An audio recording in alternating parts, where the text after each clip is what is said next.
We started Quilts of Honor in 2010, April of 2010, and we started because really basically I'm a veteran, and a challenge came from another quilter to help wounded warriors.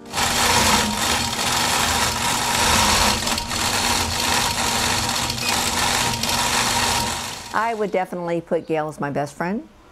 And probably a lot of us would call her our best friend. That's just the kind of person she is. She takes care of all of us.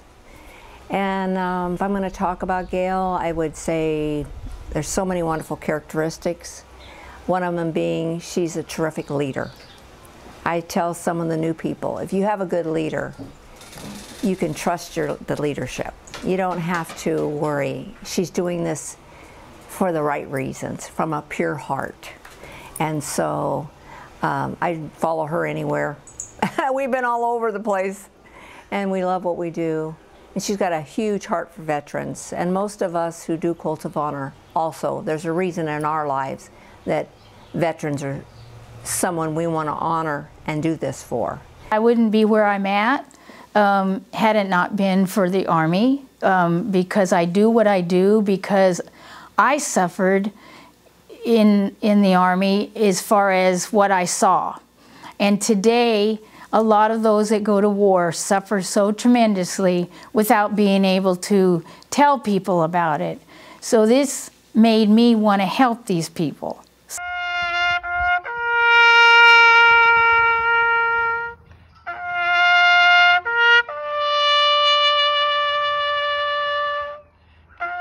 The year was 1969.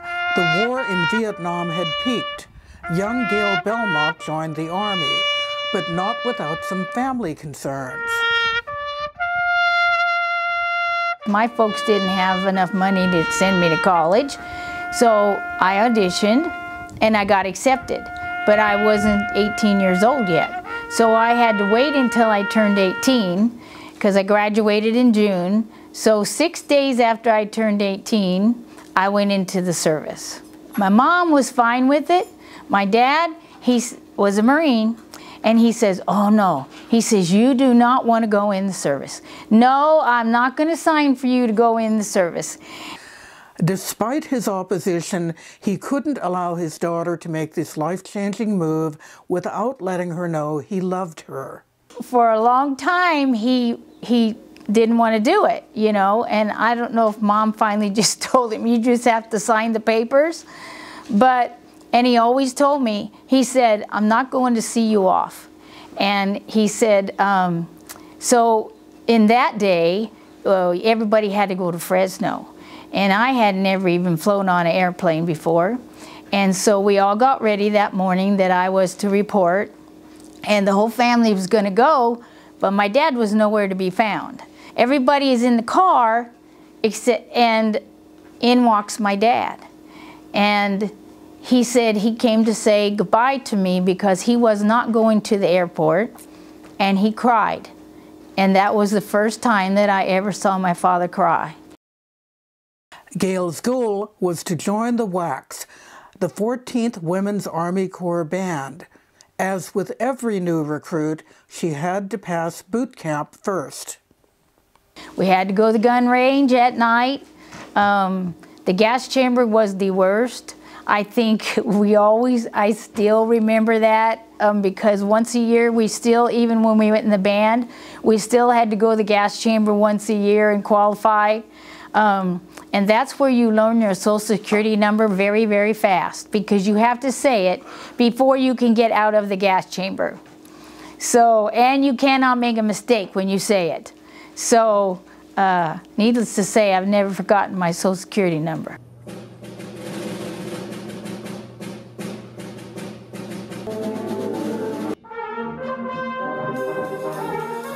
Gail's special talent? Playing the trumpet. I'm thinking, boy, I think these guys are a lot better than I am. They were pretty phenomenal. And of course, I was scared to death because, you know, I was just 18 and I really didn't know what it was like to even, I was just getting used to being away from home. And so it was tough at first. But they were very, I mean, it's like one big family. Trumpet players had extra duties other band members did not, duties that severely impacted Gail. That's one thing that the trumpet players did not talk about, is nobody in the band knew what the trumpet players had to go through. And my first funeral was, you had to go in Class A's, and you were with 15 other guys. You were the only female. You rode in the staff car with the NCO of the Honor Guard. And so my first one was in Talladega, Alabama. And I had no idea what I was going to, doing, or anything. And we drove up to this old building, and so they said, you got to go inside here. So we all started inside there. Well, as I got into the beginning of the room, all of a sudden this guy swings these double doors open, and he says, I got a stiff named Charlie that isn't sitting down in here, and he had blood all over his apron. And as he swung those doors open, I could see the body. And I was like, oh my God, what are we doing? And I remember one of the guys asking me, are you all right? And I remember sitting down in a chair, but that has never, ever left my mind. It's one of my visions I see most often, because I guess that was one of my most first traumatic, experiences of doing the taps. In that day in the South, it was very poor. In Alabama and Mississippi is what the trumpet players had to cover. And we sometimes were gone for 3 days at a time, always with men. Never anybody was with us to protect us. We had to fend for ourselves. We always were discriminated against.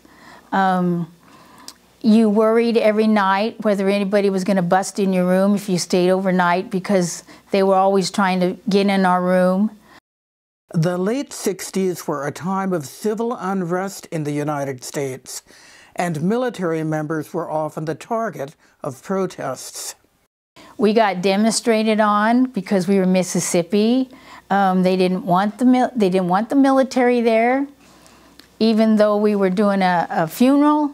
They had people out in the streets and trying to bang on the car as we drove down the street. There was just so many different memories. And the sad thing is, the trumpet players that only were during that era, during Vietnam era, are the only ones that basically had to do those taps.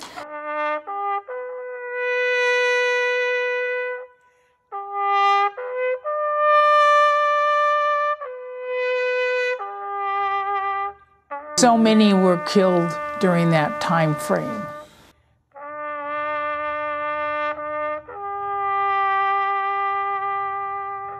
I've blocked out a lot of it, and I don't really remember a lot of the times of taps. I have some memories, and I think there was a reason that I did that.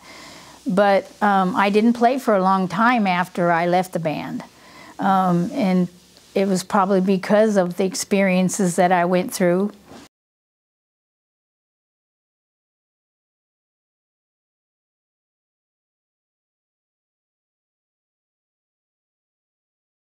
Then one day, a reporter from Stockton wanted to do an article on me for Veterans Day, and she came to the house, and I still had my horn, but I hadn't played it.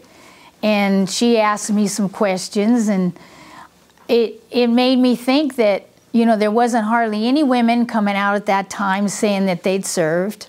There especially wasn't any women that played taps. So I did pick up my horn again and start playing. And I guess that was a good thing, because in some ways it's helping me to heal.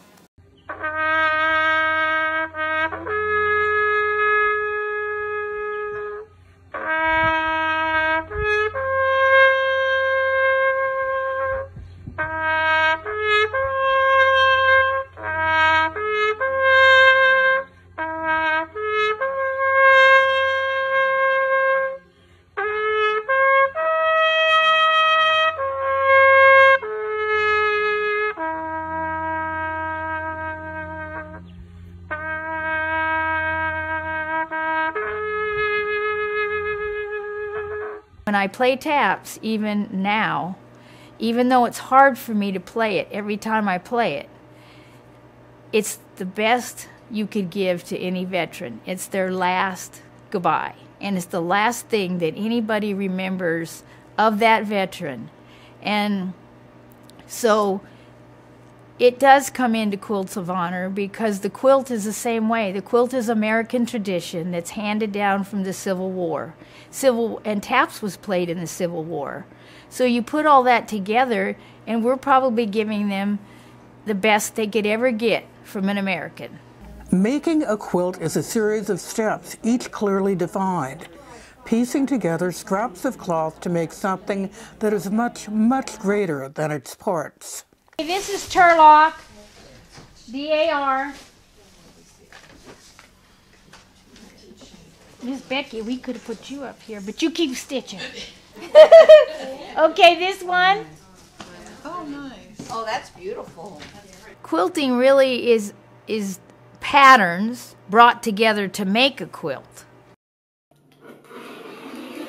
Piecing is making the top, so that is picking the fabric, cutting the fabric, and sewing the fabric into one solid piece. And then the next stage is ironing it to smooth out all the seams, and then they turn it into Quilts of Honor. And then Quilts of Honor logs it in, and then it's put upstairs, and then gradually it is brought down, and batting is cut to fit it, and backing is cut to fit it, and then it's put on a quilter. And then we pick patterns that actually go onto the quilt to enhance the quilt, and then it's quilted. Quilting is actually where the long arm machine, which is a electronic machine, and it stitches the batting and backing and quilt together. And then binding is actually sewn on one side by machine, and then the other side is tucked over and hand stitched by a quilter. Most quilters are they're fabric crazy, they're quilt shop crazy, they don't want to stop sewing. When they get onto a project, it just keeps going, and they don't just do one thing at a time. Sometimes they can have 10 or 15 things that they're doing at a time, and do they all get done? I don't think so. Here, it's big. Nice. Wow. Big. Oh my! Oh, look at that. Crazy? Perhaps. Dedicated? Definitely. The women and men who are part of the fabric of Quilts of Honor sew with more than their hands. They sew with a deep passion and love coming from their hearts, always visualizing the person who will receive their gifts of love. We are a family, and a lot of us are widows. When my husband passed, she was there like, Flo, why aren't you at workshop? You know, she didn't want me sitting home being sad and not having something positive to be doing. And, you know, Johnny passed in 2011, and I've been here full-time ever since. I love it. And when you make a quilt, as a quilter, you just love the process. But having a purpose is not just for your grandma or your niece or something. You're doing this to honor somebody who signed up to take care of us, America. And the men and women who receive these quilts are so surprised, shocked, tearful, emotional, because we hear over and over and over, I was never thanked, nobody ever thanked me. And it's like, we're talking a lot of Vietnam era, I'm Vietnam era, Gail's Vietnam. You're thinking, it's over 50 years and no one ever thanked you? That's just not right. So we love what we do. We love giving these quilts, and under Gail's leadership, it's just it's a win-win. You look at the fabric and you think, what would he like? And then you start putting the quilt together. And you have to touch the fabric. That's what the main thing is. You're touching the fabric, and you feel like you're touching them. What I'm doing when I'm sewing is I'm praying over the different stitches, that the person that receives it would get some comfort from it, whatever comfort they need. And so I put my prayers into it. For me, it is the visual If I make a quilt for a Marine, I want to make sure I've got the Marine colors. But mainly it's the patriotic and the thankfulness that I put into my quilting. I want it to be a message of my appreciation and my love. Most of the time when I'm starting a new quilt, I say a little prayer. You know, Lord, guide me with this and give me inspiration and give me a vision of what this quilt will look like, and remember the person that it might be going to. I think they feel that way because it's the same way I feel when I quilt the quilt. I look at the design of the quilt, what the piecer has done, and then I think, how can I enhance that quilt, and how can I make that quilt better for my veteran? So that when he looks at that quilt, he's going to know that there was a labor of love in it. And I think all of us reach out in that way by what we do. We're reaching to that veteran, trying to say we understand their sacrifice. The door opened. Time and time again. 25 times in all. As heroes of bygone eras returned home.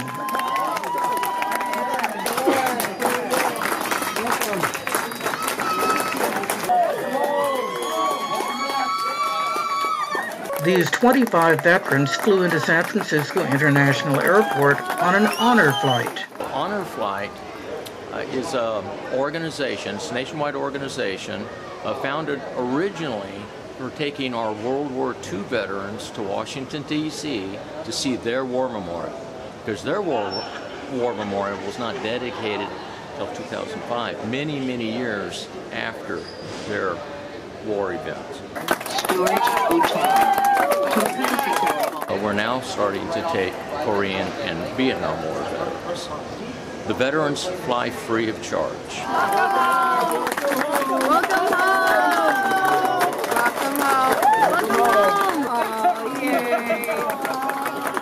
It's a time of healing for a lot of people, so they can come together with loved ones that they haven't shared events with, or they've just kept things bottled up inside them. It gives them a time to get with their comrades in arms and share and open up.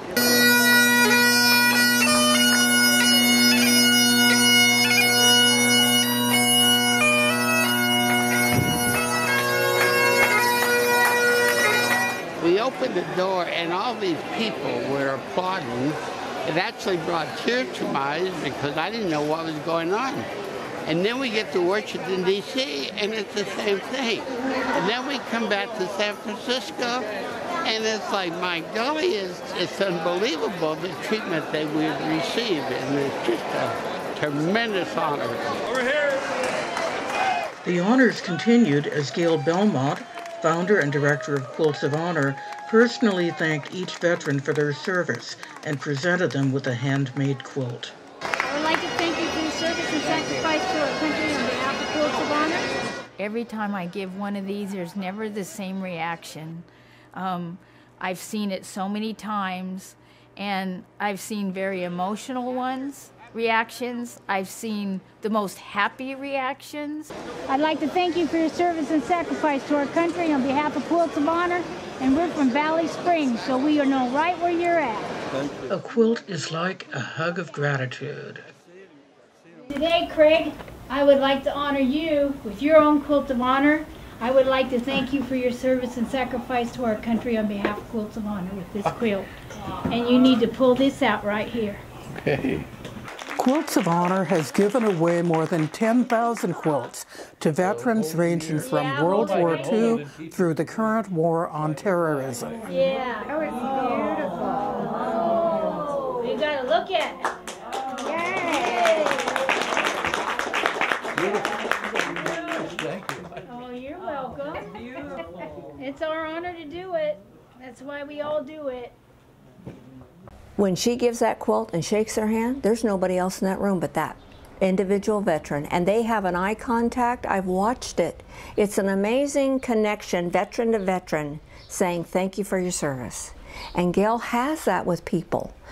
and they gravitate to her and they tell her their stories because they know it's a safe place.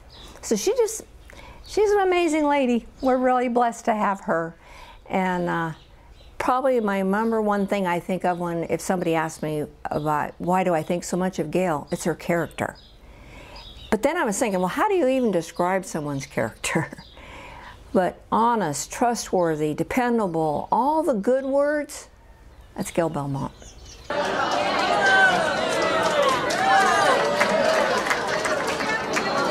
One of the more moving events was a presentation to NAMPOWs, to former prisoners of war of the North Vietnamese. The honors continued as Gail Belmont. This is a gathering of heroes.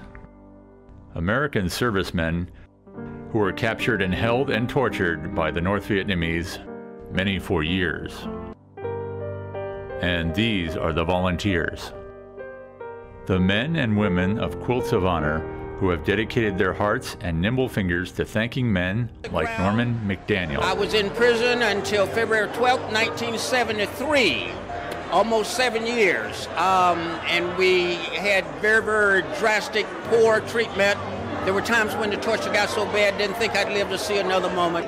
Thank you for your service and sacrifice to our country. Go Army. Thank you for your service. Welcome home. Quilts of Honor continues to thank veterans all over the country with these gifts of love and gratitude. It's so beautiful. I would cherish this as long as I live. A lot of emotion. A hell of a lot of emotion.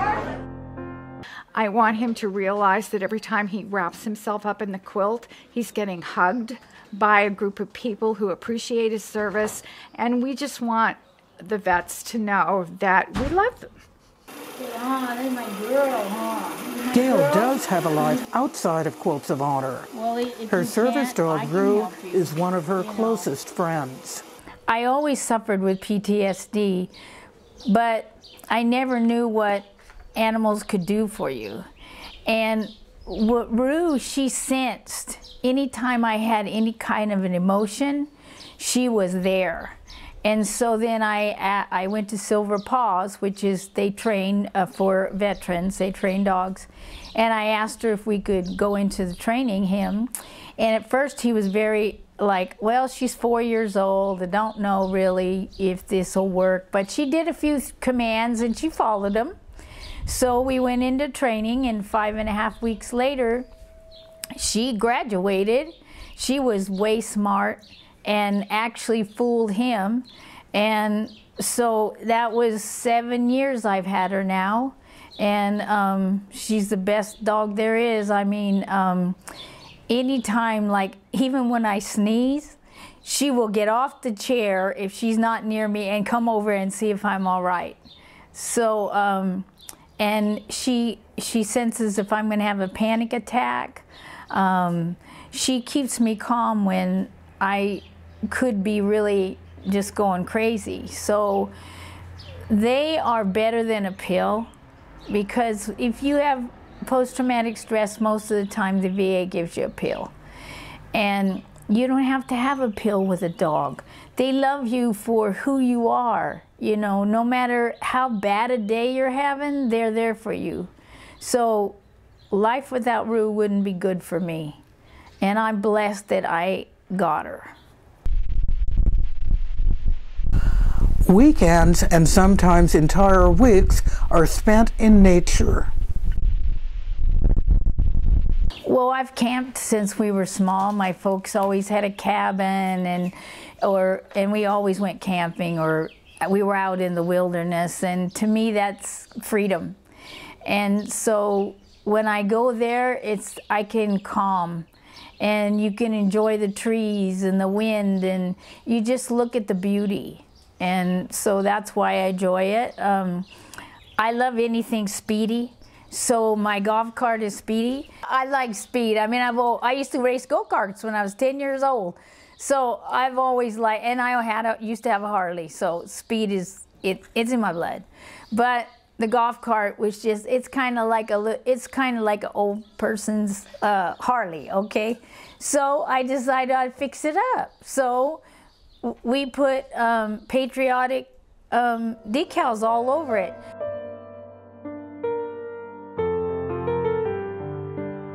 And so it comes full circle. Red, white, and blue are Gail's colors, colors that are part of her very being. We often call a quilt a hug of gratitude, and it's a thank you from Quilts of Honor for your sacrifice and service to our country.